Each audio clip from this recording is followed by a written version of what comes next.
From all the employees at Flex Steel Industries, congratulations to all the graduates from East Lawrence High School, West Lawrence High School, Dublin High School, and Trinity Christian School. Congratulations, graduates.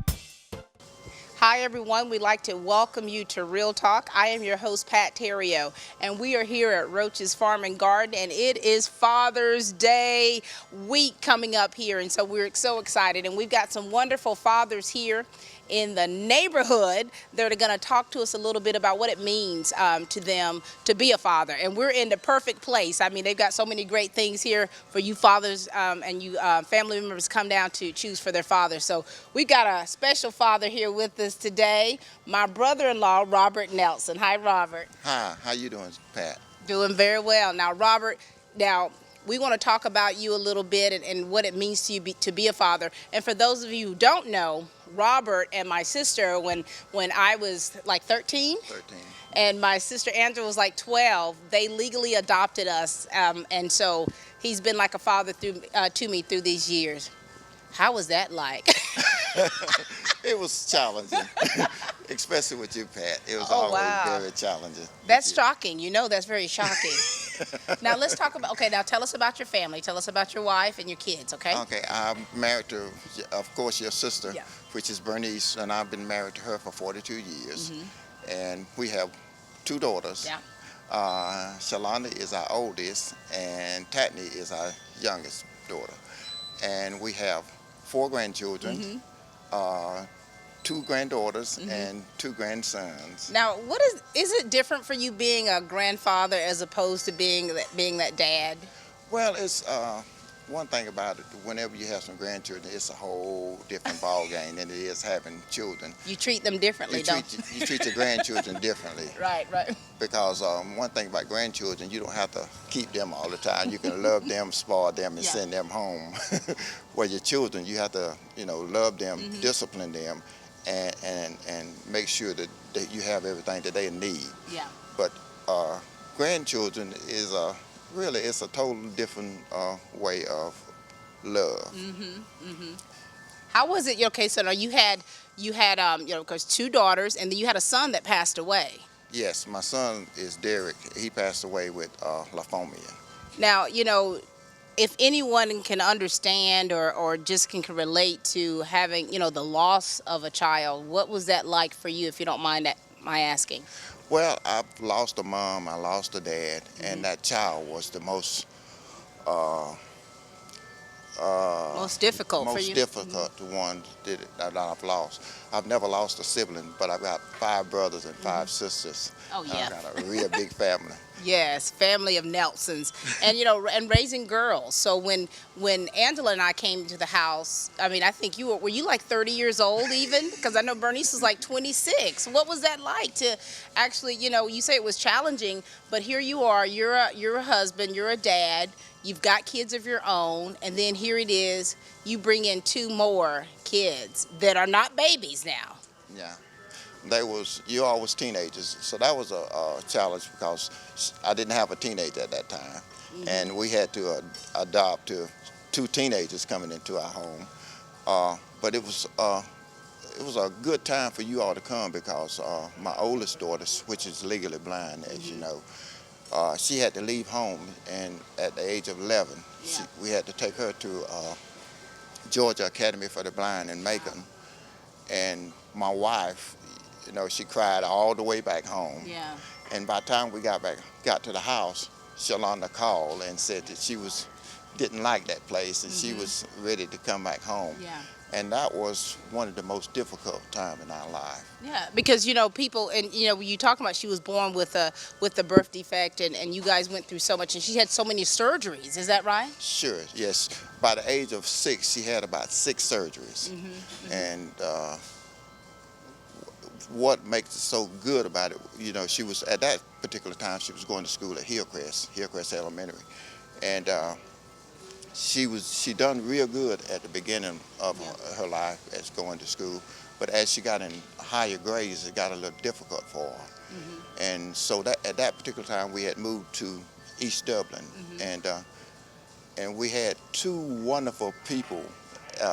Miss Jefferson, she was a teacher at East Lawrence Middle School, and Miss Evelyn Edwards, she was a counselor over there.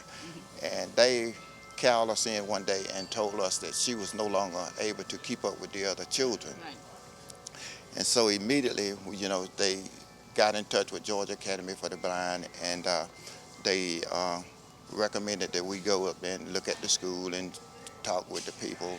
And that was a real good time. Once we found out, you know, there's going to be a wonderful school and for her to go to. And now she's definitely thrived. Now she's a mother herself, and, you know, to a 19-year-old, you know, so times have gone past, and, you know, you've enjoyed some wonderful times with the kids. You know, when you look back, you know, about being a father, what influences, or who are some of the influences in your life in teaching you about being a good dad?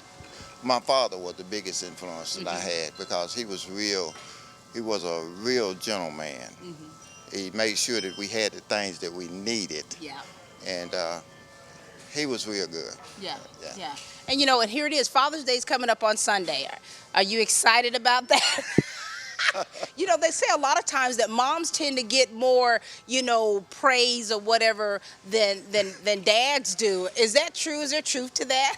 Well, there's a lot of truth to that, because at our church, which is the House of Refuge, it seems like they just go all out of the way. Go crazy about mamas. Well, you know, if mama ain't happy, ain't nobody happy. Isn't that what they say? That is exactly what they say. And I do everything I can to make mama happy. That's right. And you know what? I want to say this to you, and I want to say this to everyone out there. I thank you so much. Thank you for being such a blessing to me and to Angela, taking us in like that. We know it wasn't easy, and you know dealing with me is not easy, you know, growing up. But no, I thank you, because that's a big thing that you and my sister had to do. You know, it took a lot for you to do that, because you took on the responsibility, not just having us in the house, but financially too.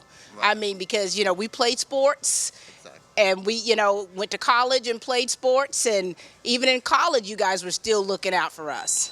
Yeah. And so thank you so much. Thank you, Pat. And thank you, TV 35. Don't make me start crying, Big Daddy. Thank you so much. Thank you. I love you. I love you too. This is Robert Nelson, everyone. Get more muscle for your money with Dixie Chopper mowers. We've been handcrafting the fastest and toughest mowers in the heartland of America for over 35 years. Whether you're a homeowner or commercial landscaper, Dixie Chopper has a full lineup of zero-turn mowers with 0% financing for 48 months. No other mower has the speed, power, and performance of a Dixie Chopper, the world's fastest lawnmower. Your local Dixie Chopper dealer is Brooks Contractor Supply, located at 2748 Highway 441 South, Dublin. You know, it's so great to be able to talk to dads, you know, and we're definitely giving you guys your props, you know that. And we've got Jay Shepard here, another outstanding dad with us. What's up, Jay? Hey, how are you? Hey. All right, Jay, tell us about your family, okay? Well, I've got a son and a daughter. 11-year-old boy, AJ, and a 9-year-old girl, Hattie Grace. She's did a cooking show with Pat before, so she was sweet as pie. You may have seen her on TV 35. Now, what about your wife? Wow, she's amazing. You know, I know we were talking about fathers a minute ago, and I'm thinking, women just do more. You know, they are, you know, I guess behind every good dad, usually there's a good mom somewhere, whether it's their wife or whether it's their mother, you know, that's had an influence or giving them a push. Giving them a push, and you've got a wonderful one there as well. So, and your kids, now how old are your kids? 9, Hattie Grace, the girl, and 11-year-old, the boy. Now, so you guys, your kids are really involved in things. And so how's a normal day for you when you've got all of these activities with the kids?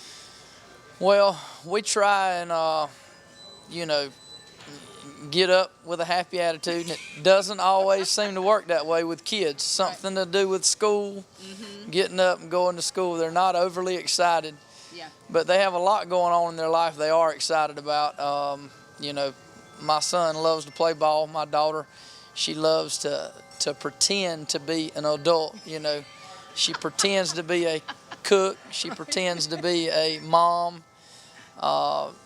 Really enjoy watching her pretend to be an adult, and of course my son, we enjoy watching him play ball. Absolutely. And of course you both, you know, being coaches yourself and having and kids that of course like to pretend, and athletic kids. And so you guys are running around a lot more than the ones who have, you know, grown kids. Have you know, so you've got a little while to go with that. What was your experience like when you first became a dad? A little bit overwhelming. I remember, you know, when we went and looked at the sonogram, funny you asked, and I just thought, my first thought was, I guess it became surreal when I saw that sonogram, and I can remember being overwhelmed. You know, I had nieces and nephews, and I love my nieces and nephews, but I had no idea, being a father, how emotional just seeing that sonogram would be. Yeah. So, and of course I know that's the same with a woman, if not more, when they're carrying the child. It's more. Yeah. I imagine.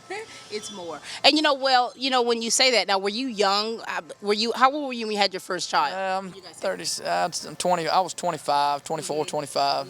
So that's a whole different ball game right there. Now, who are some of the influences in your life that kind of helped you? Because you didn't get an instruction manual on how to be a dad, did you? You don't.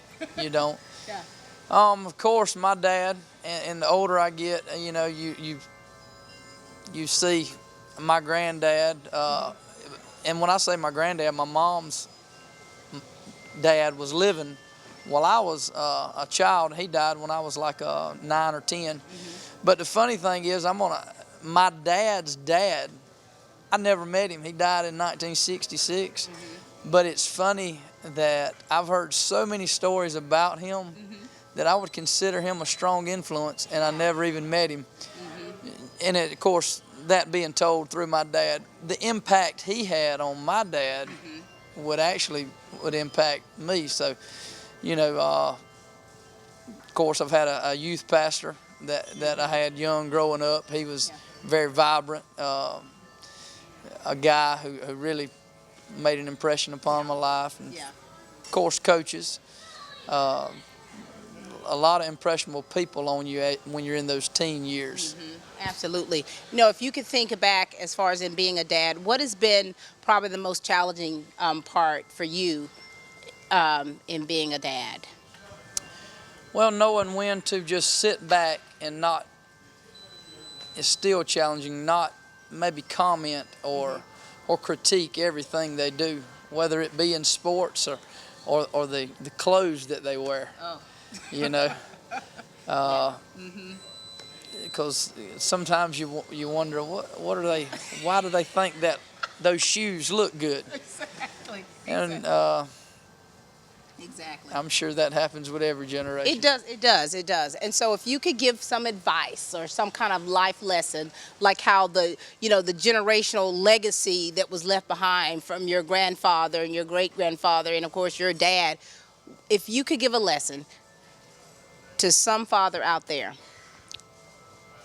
what thing would you tell them?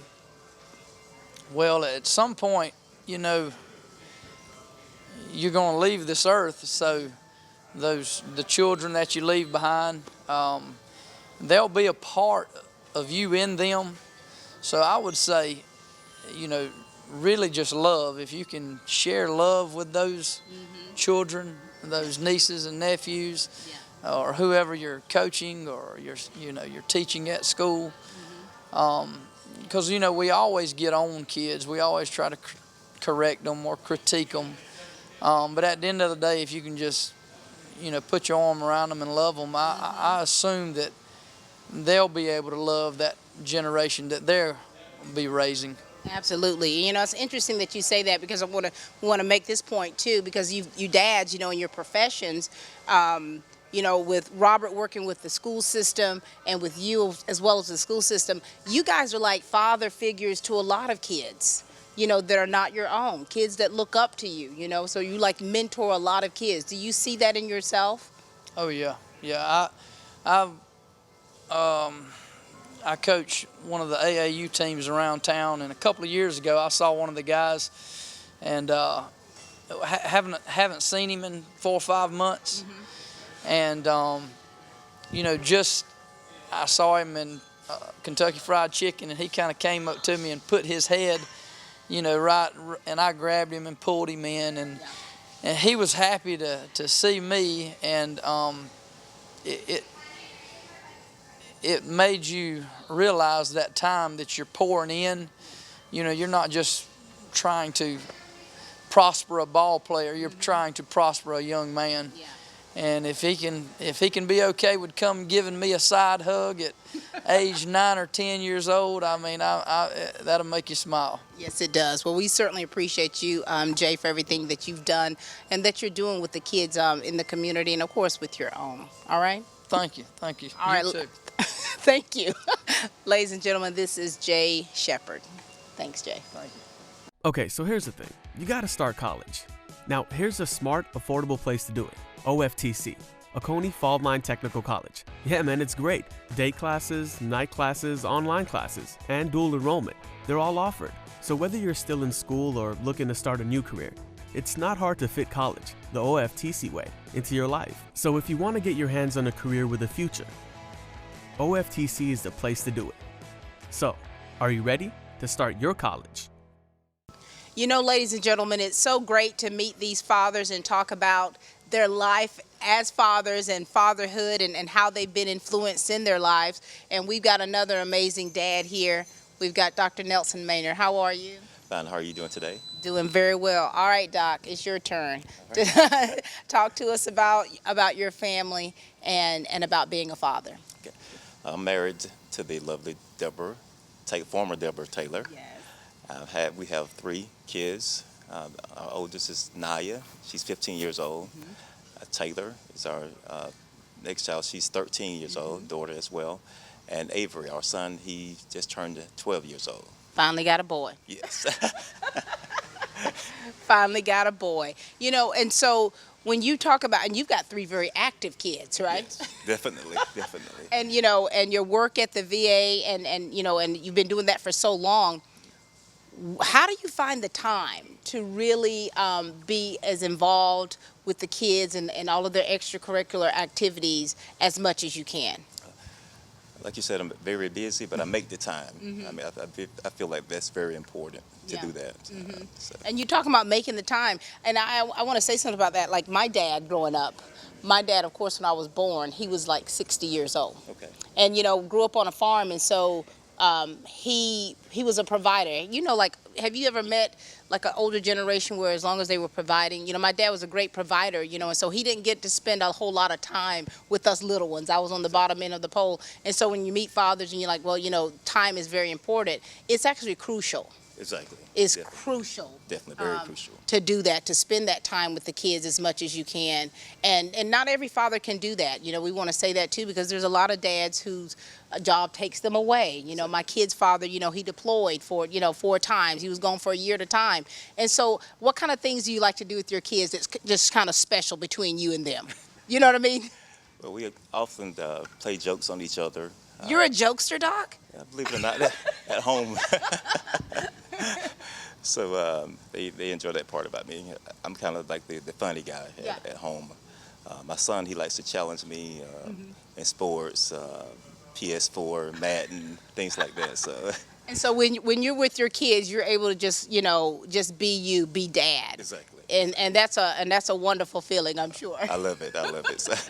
So who's been the influence in your life as a father?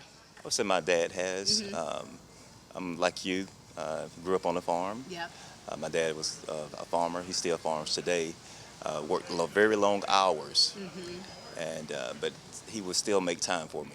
He would come home tired, and I'll be playing basketball or something like that, and he'll still take that time to come out and play basketball with me. So how cool is that? Yeah. So he taught me how to be a provider and how to work hard, but still take time out for your family. Yeah. And that's a blessing, and that's good that you still keep those values, and the fact that your dad is still living is a wonderful thing, because I lost both of my parents. And so when you had that, what kind of things that you see as a dad that if you could change, you would do differently? Or is there anything? I don't think nothing so far. I mean, I enjoyed all the experiences. I guess if on discipline, like my kids with discipline, it hurts me more. It hurts. Are you? It's like I want to cry You want to first. cry? You're like, this gonna hurt me more. This gonna hurt you, son. That's right. But I wouldn't change anything at this point, because I know that it's very important that I mentor while I'm in the house. That I'm the model, whether I like it or not. They're gonna look to dad. So I need to love my daughters, so they can feel loved. So they'll know how it is to be loved. So they won't depend on that from an outside source. Absolutely, that's beautiful. And what other areas or different places, whether it's church or whatever, do you see yourself as a mentor for other young men? Definitely in church.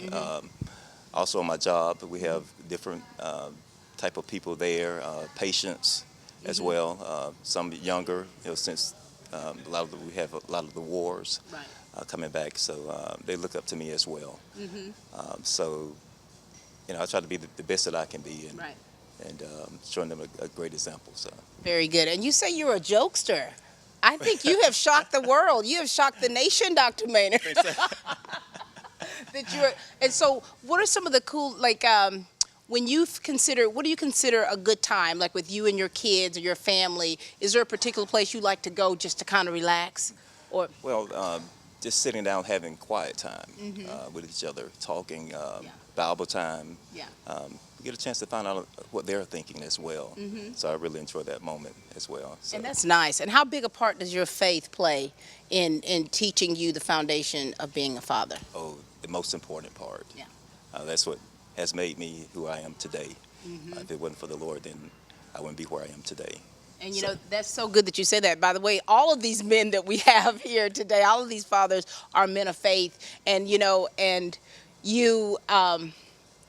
as a parent, period, that should be our, that's nice to have that foundation in how you train up a child. Exactly. To train up a child in the way it should go.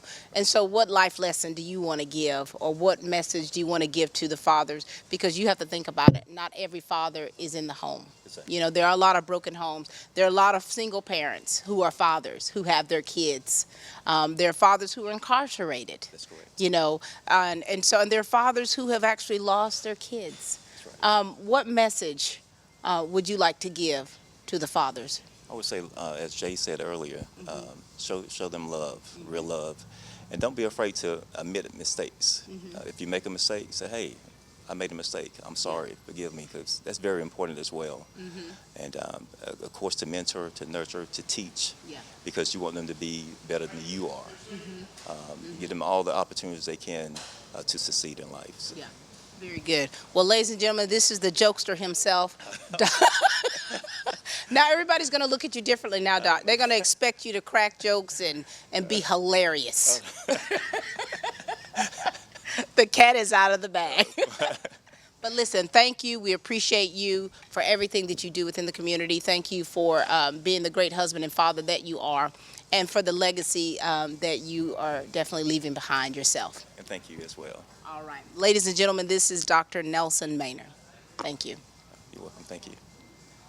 Dublin Auto Sales is where good deals and good people meet. So if you're in the market for a quality used truck, van, SUV, or good dependable car, see Wayne Kemp or any of his friendly staff at Dublin Auto Sales, 511 North Jefferson Street in Dublin. Quality vehicles on both sides of North Jefferson. Call today at 275-2010. We've got a great selection for you to choose from, so hurry in today to Dublin Auto Sales, where good deals and good people meet. It's so touching to talk to these dads and listen to some of their stories, and to actually hear about their mentors and the lives that they're touching throughout the community. We've got Mr. Don Avery himself with you.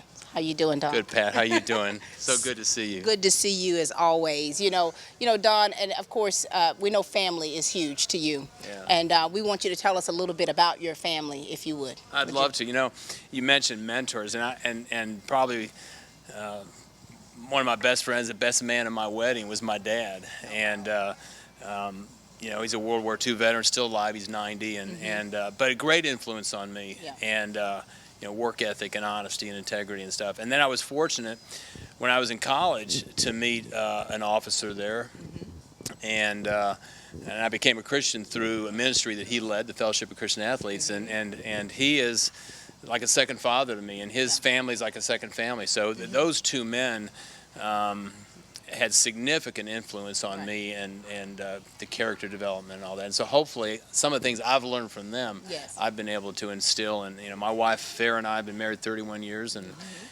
2 children. Of course, as you know, they're adopted, and that's been such a blessing to me. I have 2 girls, and I tell people that I'm a girl's daddy. You always talk about daddy's girls. Well, I'm a girl's daddy. That's too sweet. And I love being a dad. It's the best thing I've ever done, is being a dad. And you know, you say you're adopted kids. How was that experience for you? You know, how was that for you? Well, it was interesting. You know, we knew going in, because I'm a cancer survivor. I knew that I might not be able to have children. Right. And of course, I had this part of me that I wanted to father children. That if I didn't get to do that, then they weren't going to be as good. But when you think about it, I mean, if God creates those children, then it doesn't matter what womb they're in or whatever. And so when we realized after a couple years of marriage we weren't going to be able to have kids, we looked into adoption. And you know, it was interesting because we contacted a Christian adoption agency. And 9 months after our contact with them, we had Amelia in our arms. Oh my! So that was kind of, you know, that 9 months. But how was that at first experience? You know, to have her in your arms for the first time. What was going on through your? She kind of came with instructions because you know somebody had her. She was an infant. She's a couple weeks old, but it was so phenomenal because we didn't have the experience of watching the baby grow in mama's tummy and all. But you know, we had heard that they had a baby for us, and they called me at work, and that was pretty neat. I called my wife and said, hey, do you want to have lunch? And I said, and so we met for lunch, and I said, I got a call, we have a baby. And so we got to go pick her up a few days later, and it was an amazing experience. You know, having that baby, and you think you're prepared, but you're not, and you're scared stiff, and but it was the most wonderful thing. And somebody asked me once, they said, well, what's your favorite age? I said, all of them. They're all great, all the ages. And some of the best advice, a friend of mine who is a father said to me, that baby, you're going to have to change diapers and feed the baby. And people always look at that as a burden. He said, don't look at that as a burden. This creation that God has given you, you get to be the God that takes care of her. She's totally dependent upon you. And it gave me a whole different perspective on taking care of babies, you know. And I think that it's important for guys to realize that the responsibility of being a dad is not a burden, it's a blessing. And I found that for me that was great advice, and that's how I kind of tried to raise our girls at whatever age they were and whatever their situation was. It was a blessing, you know, being their dad. You know, you're the girl's daddy, right? I'm the girl's daddy, you know. You coined that. That's something new. That's new? Yeah. Well, I'm a girl's daddy. And so what are some of the fun things, and what are some of the most memorable experiences that you've had in being a dad? Well, with both girls. Meredith, we adopted her 4 years later, also as an infant. And in fact, it was funny. Amelia, when she was 2, she started praying for a baby sister. Oh, wow. And I said to my wife, I said, what if we get a son, you know? And well, it turned out we didn't. We got a girl. And in fact, I got the phone call at work from Amelia that she had a baby sister. Wow. And that was pretty cool. But you know, raising the girls and with the commitment to family time, the commitment to, we had breakfast together, we had dinner together, and we were intentional about family time. And I mean, I didn't fly during those years. I didn't play golf during those years. We really spent time together as a family. We traveled. My girls have been in, I think, 36 or 37 states. And we had a little pop-up camper, and we just traveled around and had a chance to go to some pretty neat places. One of the things I did that the girls loved is I dated them in two different ways. Wednesday nights was daddy-daughter night, and Farrah went out with one of her friends on Wednesday nights, and the three of us had pizza and a movie, or we just did stuff together.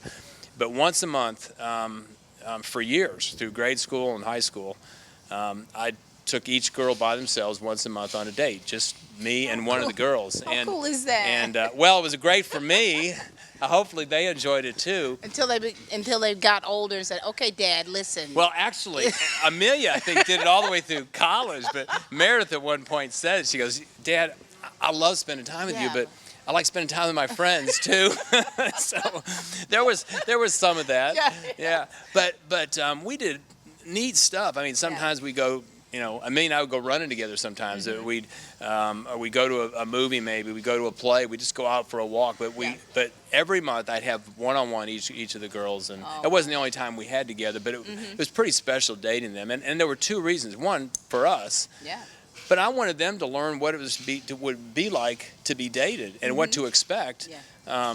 In fact, when they finally did start dating, the first date was dinner at our house. Oh, wow. Which cut out a lot of riffraff. Oh, I'm sure it did. I'm sure it did. But the reality is, I think the girls had a good understanding of what to expect from a guy and how to be treated. But for me, it was selfish. I wanted to spend time with the girls one-on-one. Of course. So. And that's beautiful. That's a wonderful thing. And, so we've been talking about the dads, about so many good things in life, but you've experienced some tragedy. We have.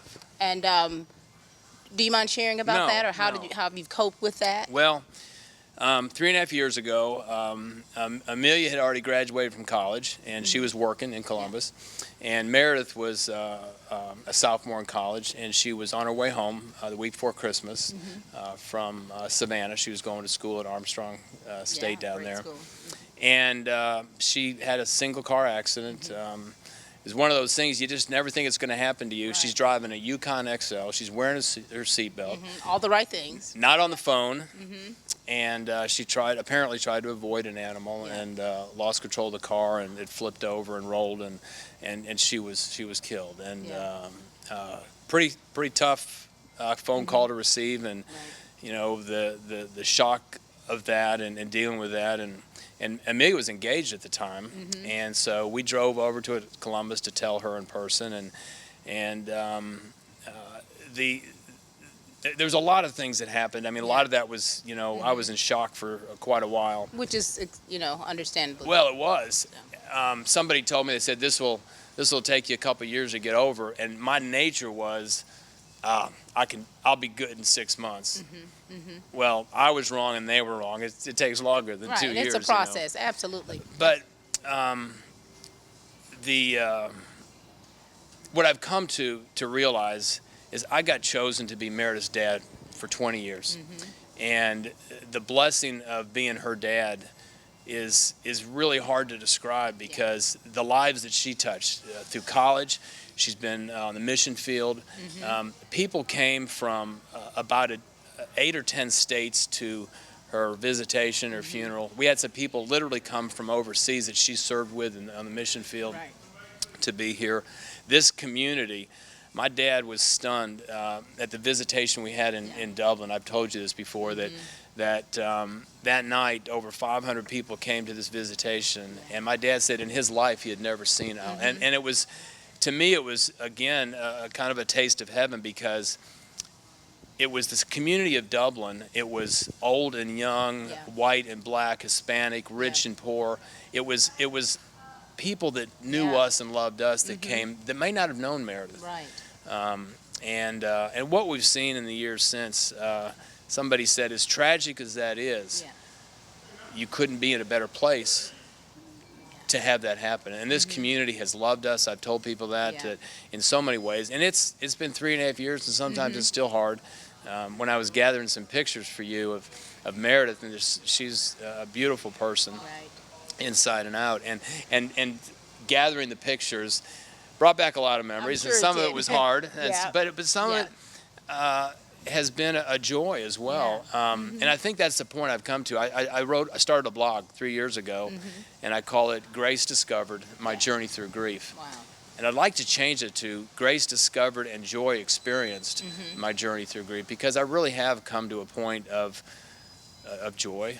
There are still those moments, right. you know, where you kind of get knocked down out of nowhere when you get hit with the realization that you'll never see her again this side of heaven. But I know that I'll have that reunion with her one day. Absolutely, you will. And I'll be there. And God's grace has been sufficient in these years. And it's been tough in a lot of ways, but God is still the God He is, and He has continued to be there for us and blessed us. And I still love being a dad. And now I'm a grandfather. Oh my gosh. So I have a 1-year-old granddaughter. I mean, am I ever going to, I do have a son-in-law, but 3 sisters, 2 daughters, a granddaughter. I don't know. So, but it's great. Being a grandfather is everything they say it is and more. Oh, well, we're sure that it is. And, you know, the Bible's ever so true. You know, blessed is the man who have his quiver full of them. Yeah, I did tell Amelia, I said that she's going to have extra kids since Meredith won't be here to have any, so she's going to have extra. No pressure at all. I think she's okay with that. I'm not sure my son-in-law is okay with that, you know. But whatever they want is fine with me. So, absolutely. You'll take it all in. Yeah. In stride. That's true. Thank you, Don. You betcha. My pleasure. You know, it's been such a wonderful blessing to be able to talk to these dads and talk about their kids and their family as they beam over the times that they get to share with them, and even the tragic times, and how God really you know, heals us throughout. And as we talk about things, it's like a healing balm. And so it is a blessing to be a father. And we're proud to honor you fathers there, and the fathers we have here with us. Thank you all so much for the love that you've given to your own kids and your children and your children's children, and to the community kids as well. Don Avery, any last words for you? Well, love your kids no matter what the situation is. Be there for them. Accept them, no conditions. I think too often we are proud of our kids because of what they accomplish, or we love them because of what they've done, and we're disappointed when certain things happen. And we've just got to be there for them and love them through it. Sometimes that's tough love, but through it. Yeah, absolutely. Thank you. This is Girls Daddy with us right here, Mr. Don Avery. Thank you. That's all the time we have for Real Talk. Happy Father's Day, dads. Thank you for everything you all do. Thank you for watching Real Talk, and please keep watching.